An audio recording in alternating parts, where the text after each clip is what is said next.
Muna nga ang prinsipyo mga igsoon sa pagbuhat sa Dios sa bagong tugon, itawag na siya principle of incarnation, brad.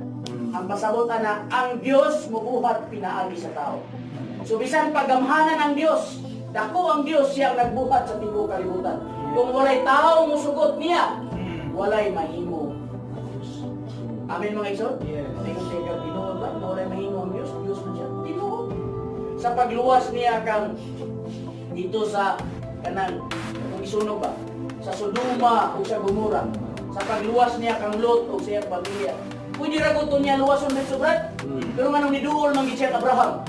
Kay gusto siya nga nay mga muyong alang yan ko makita. Kung imuhat siya uwan sa tao. Subuting nun mga igsoon, ang Dios bisan gamhanan siya, kung walay tao din speak kawayan nga magpagamit, wala po'y mahimo ang Dios sa Diyos.